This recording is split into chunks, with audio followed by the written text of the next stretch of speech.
Hey, what's up you guys? Christian Travis here, back here with another video, and today we are talking Avengers. No, not those Avengers.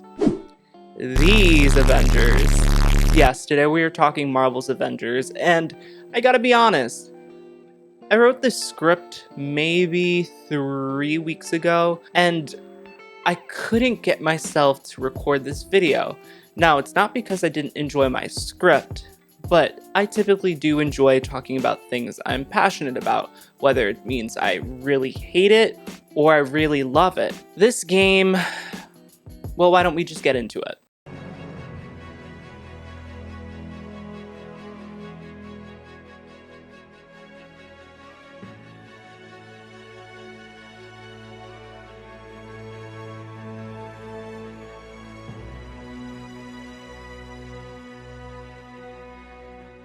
In Marvel's Avengers, you play as the marvelous Miss Marvel herself, Kamala Khan, a young girl who finds herself to be invited as a finalist of an Avengers fanfiction contest, where her and her father travel to a new aircraft or base called the Chimera. After what seems to be a distraction to lure the Avengers away from the aircraft, an accident causes the power source of the Chimera to radiate a giant pulse and cause a mutation to a bunch of people, including young children on board.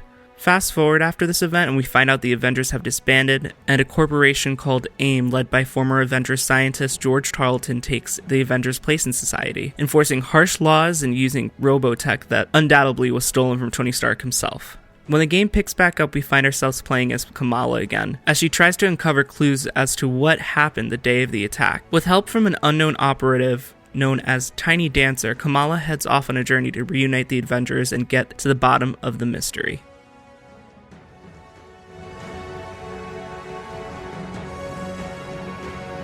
Marvel's Avengers is made by Crystal Dynamics, known for games such as Tomb Raider, and this garbage.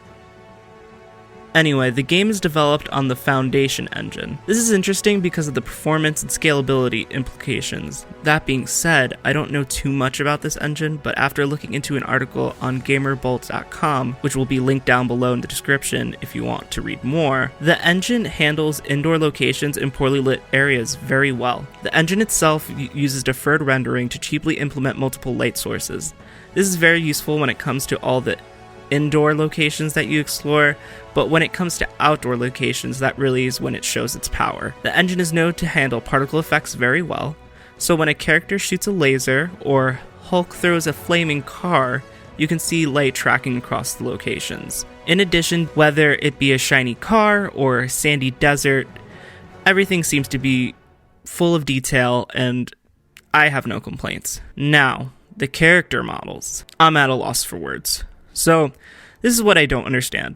Marvel's Avengers was created to bank off of the Avengers name since it's very beloved in pop culture. Now, despite that fact, the developers over at Crystal Dynamics stated that they were trying to create a new story and thus created a distinct look for their cast of Avengers. But the visuals are very off-putting. I'm sure there are groups of gamers who expected something more coming off of the MCU movies, but our characters just look off. Like, some don't even look close to the original actor, which also begs a question. Sony recently changed the design of their Peter Parker for their remastered version of Spider-Man PS4. So now we go from a unique looking Peter to one that looks closer to Tom Holland. So if you think about it, Spider-Man will be the only character playable on PlayStation when the DLC comes out for this game. If Sony gets Crystal Dynamics to use their updated model, it will make the rest of the cast seem even more unappealing, especially because the new model looks just like Tom Holland. You can't tell me this doesn't look like Tom Holland. So when you take someone like this Thor and tell me that they're similar, I can't get behind it. The similarities are just not strong enough. Jeez, it really hurts my head.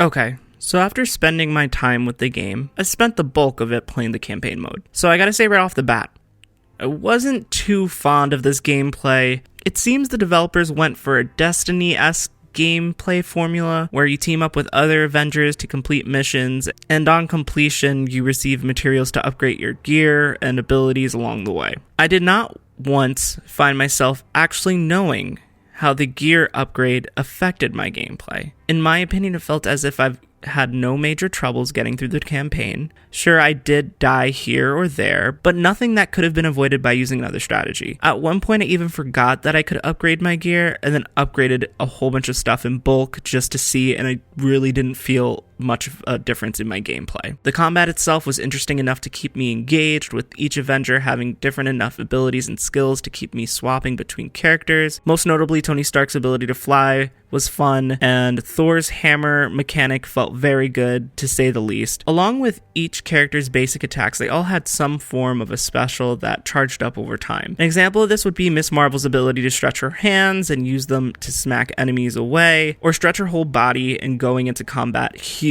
These abilities were actually some of my favorite parts of the game, and seeing what each character could do was very enjoyable. Now, the one thing I couldn't really shake off was the amount of frame rate dips that showed up during cutscenes with tons of action. I do believe this is due to the game being optimized for many platforms, probably including next-gen ones as well, and for that reason, it was struggling in performance on my PS4 Pro. I do hope to see the problem be solved when playing on the PS5, so we will see, but for the time being, it was very distracting. Especially towards the end of the game where you reach the climax of the plot, I just could not for the life of me get more than 15 seconds of a cutscene without it dipping horribly in frame rate. Now, normally I would separate these subjects into their own parts of the review, but the thing about this game that I have gripes with, Crystal Dynamics, the creator of both the original and reboots of Tomb Raider, a game franchise that has arguably one of the best stories this gen, didn't hit the mark even close. Hey, what's up, you guys? Editing Chris here, and I just had to make a quick correction. I accidentally said that Crystal Dynamics created the original Tomb Raider. That is not true. It is Core Design. I made that mistake, and I realized as I was editing, basically the franchise failed after Angel of Darkness, and then the parent company gave the IP to Crystal Dynamics, and that's how they ended up with the IP. Back to the video.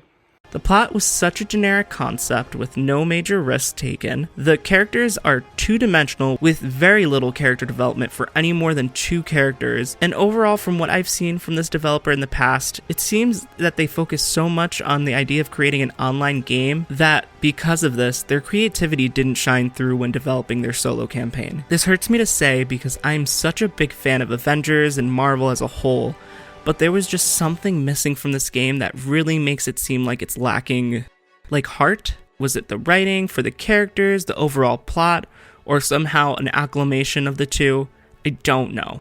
At the end of the day, I believe it was the combination of the current MCU plot coming to a close, Marvel's Spider-Man on PS4, and the track record of Crystal Dynamics that had all of our expectations high. And when we got this game that was just good as opposed to great, it put a damper on things. And we as consumers decided to pass. I think the reason why people love the Avengers franchise is because of the stories.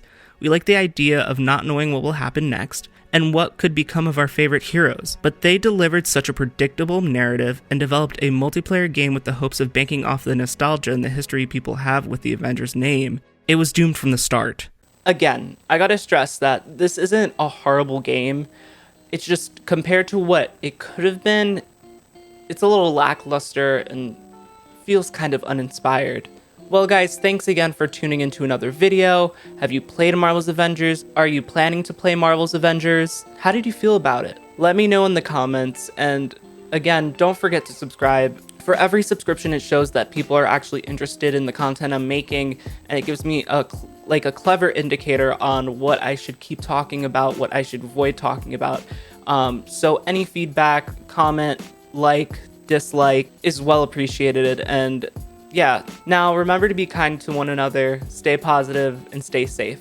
I'll see you guys, I believe, in less than 2 weeks before the new consoles come around, and I will be making a video on both the Xbox and the PlayStation, so if you have any questions about those as well, feel free to leave those in the comments, and I'll be sure to read them before I record the next video. Anyway, bye.